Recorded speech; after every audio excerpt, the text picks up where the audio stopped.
Hi guys, welcome back to my channel. Nandito tayo ngayon sa Ever Memorial Garden. Dito yan sa Lawang Bato, Valenzuela City, dito sa Metro Manila. So ngayon, binisita natin yung daddy ko, birthday niya. Hindi po yan ang daddy ko. So, nandito tayo sa parang area kung saan puro nicho yung available na, or hindi available, yung mga nakalibing. Nasa nicho, ayan. So, based dun sa record ng office nila dito, mostly ng mga nakalibing dito is Chinese. Obvious naman. Ayan, makikita nyo, ayan, oh. Puro Chinese character yung makikita nyo sa mga nicho. Ayan. So, very small lang tong part na to ng cemetery. Hindi siya crowded. Alam ko yun kasi syempre pagka araw ng patay, nandito rin tayo, binibisita natin yung mga mamahal natin sa buhay. So alam natin marami dito, kahit karamihan dyan Chinese, alam natin pag Chinese family ang bumisita sa mga puntod na ganyan, ano yan, maramihan yan talaga sila, mula lolo hanggang sa kaapu-apuhan kasama. So ayan, no? Parang bihira lang yung nakita kong hindi Chinese oh. Ayan, mga Chinese. Ito para meron tayo nakita dito hindi Chinese, Filipino. Ayan o, Durana. Ayan. And then yung makikita nyo na building na yan, yan CR yan. Okay, so ngayon punta naman tayo dito sa mga Mausoleo. Ayun naman, yung area na yan, punta tayo dyan, tawid tayo.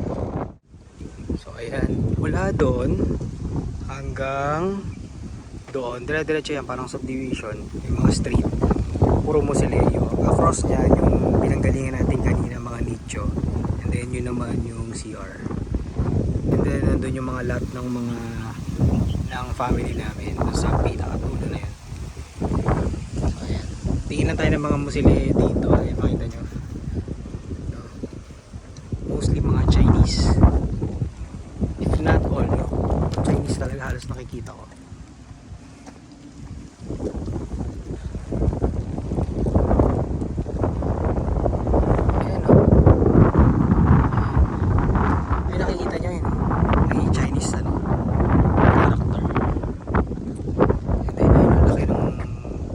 Kasi itong area na to, I think ano to, parang more or less 100 square meter yan.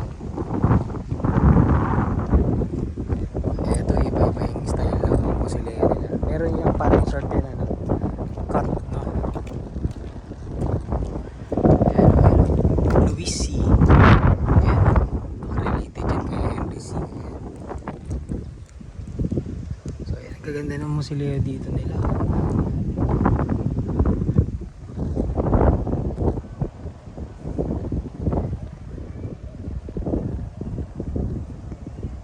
Tawid tayo dito.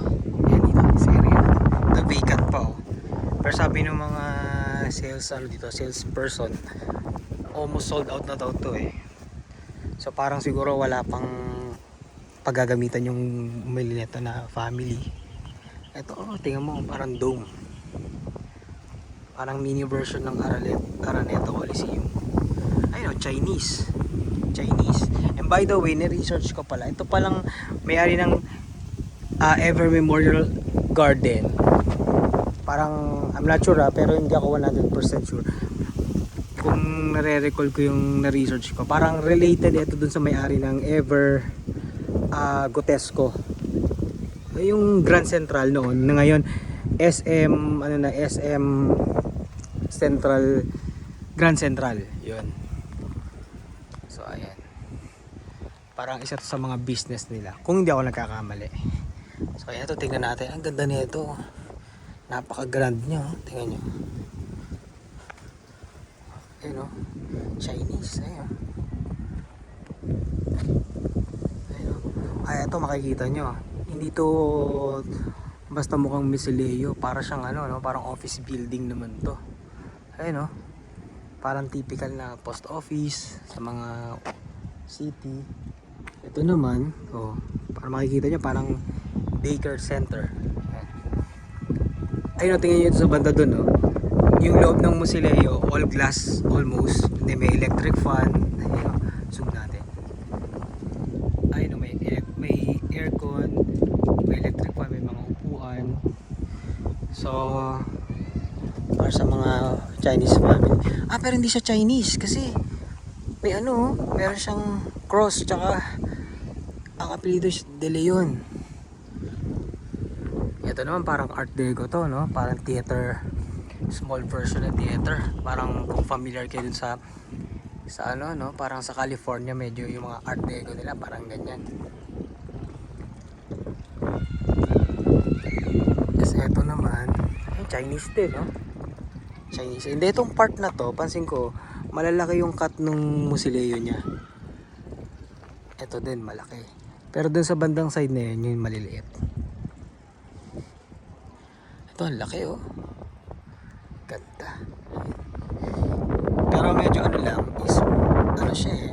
Ang sa akin lang, opinion ko lang, parang dapat din na nila nilagyan ng parang mga grills na ganyan. Kasi, wala namang living person na nakatira dyan eh. Parang lang, di ba? Sa mga loved ones lang. Heavily guarded naman tong Ever Memorial kasi exclusive na to. As ito, ayan o. Ito rin. Ito naman, parang typical na bahay, no? Parang Mediterranean type na nilagay ng mga accent ng mga Asian. Ayan o, parang may pagoda. Ito, ang laki pang vacant lot to.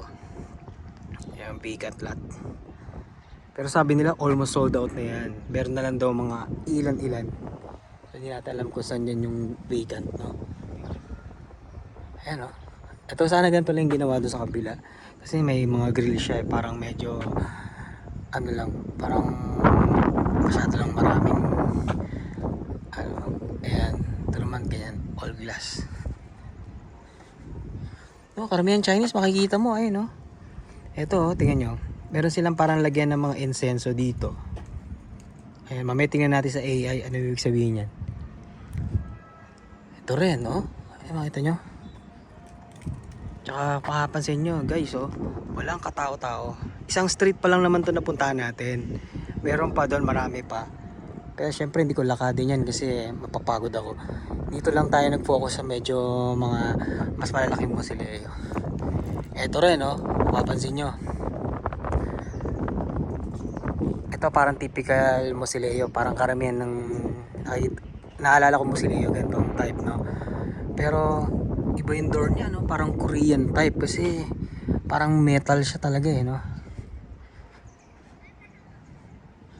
Kasi hindi ako fan ng mga ayan kagaya niya nakikita niyo may mga grills. Para mas gusto ko since cemetery naman to. Okay na yung glass, kahit nga open okay na yun. Kasi ito naman, ayan to parang ganito. Fan ako ng may mga stairs na ganyan. Ganda. Kasi sa mga Chinese, di ba may sinusunod sila na parang steps yata, ayan. Ayan, Chinese. Ito naman, typical na parang barangay hall. Pero ang gaganda lahat Ayan, so ito na dito na tayo, nilakad natin mula doon malapit sa CR area hanggang dito. Ayan, nasa intersection na tayo. So ayun ang dami pa. Tsaka ang papansin ko dito sa Ever Memorial Gardens, since andito ang family lots ng family namin, no, well maintained siya, no? Ang linis. Ayun ayun may kalilibing lang. Ito nasa corner lot siya. Ganda. Ayun ito sana hindi na lang nila nilagyan ng grills, no? Wala naman siguro mawawala sa loob, mga upuan lang. Ito lagi ko nadadaanan to. Pero ito yung sa tingin ko pinaka-modern na Musileo dito, tsaka isa sa pinakamalaki. Ayun, ang laki Mas malaki pa to sa bahay namin eh. Ayun, tingnan mo sa harapan. Ang laki niya hindi ito yun. Meron pa isa doon. Sa gilid lang pareho. Ayun Chinese din. Ito ang ganda. Ayun parang ito medyo bago-bago lang. Ang ganda ng accent niya. May mga parang ano, parang may mga poste. Ayan. Tapos dito merong, ito yung lawn area nila, no? So naalala nyo, ito yung lawn area, dito yung malalaking Mosileo, ito yung sumunod doon Mosileo pero maliliit. Ngayon puntahan naman natin yung, ayun may kalilibing lang oh. Ngayon kasi panahon nito, bumisita kami ngayon is parang dry season, El Nino ngayon, kaya ang papansin nyo medyo dry yung mga damo. Pero pag yung regular season, yung hindi tag-init, ang ganda dito, no? Ay, tingin naman natin, ay nakikita nyo ba yan? Ayan yung may parang mountain na yan. Yan yung pinaka center ng Ever Memorial Garden. Ayan o, sa paligid niyan merong koi pond, may mga koi fish. Tapos yung gitna niyan chapel yan. So usually, but not always, pwedeng dyan mag-misa bago ilagay dun sa, yan ililibing na sa dito sa lote o di kaya sa mga Mosileo. Yan. So pwede dyan. Pero nung libing yung daddy ko, doon na mismo nagmisa sa ano sa mismong lot kung saan siya inilibing. So tara, punta tayo doon. Ayan, dito na tayo. Ayan, makikita nyo, ang design niya is parang Mount Mayon. Para sa akin parang Mount Mayon. And then yung ilalim niya, paikot yan, no? Dito usually nilalagay yung ano, yung casket o yung for viewing. And then sa paligid niya, dalang Chinese naniniwala talaga sa yung mga, di ba, swerte daw yung may body of water sa paligid ng property mo or business. So ayan, naglagay sila ng parang paikot dito na fish pond, pero ito puro koi. Ayan o, zoom lang natin. Ayan. Koi fish, ikutin lang natin. Ayan. Paano makita nyo? Ayan o, ganda niya.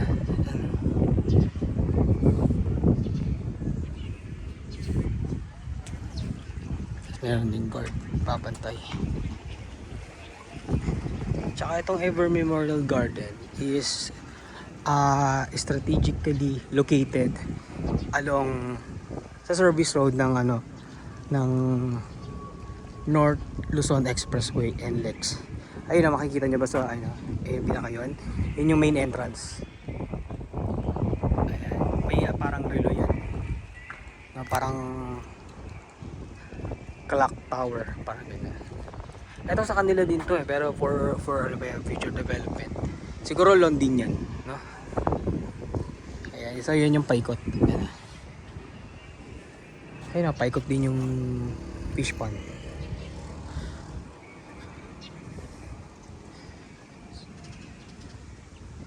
So ayan, so labas na tayo. So ito, itong nasa harapan nyo ngayon, yan yung main road dito, papasok tsaka palabas, especially pagkaroon ng patay. Gamit na gamit, hindi ka pwede halos makapaglakad dyan, so sobrang dami ng sasakyan. Ayan, so sa kaliwa lawn lot, dito lawn lot din. Tapos dun sa pandandulo doon, yun may mga Mosileo. So tara, tawid tayo dito sa kabila. Wala na kasi masyado dito.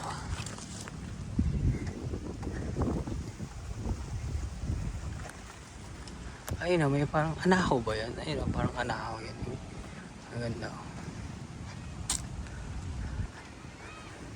Tapos doon kami nakapark pagda doon. Kasi malapit lang sa entrance yung ano namin. Si Daddy. Ayan. So gusto ko pa sana ikutin yung mga Mosileo doon eh. Kaso ano eh, makahingalin ako, hindi ako makabalik. So ayan, ayun sila. Ayan, lalaro.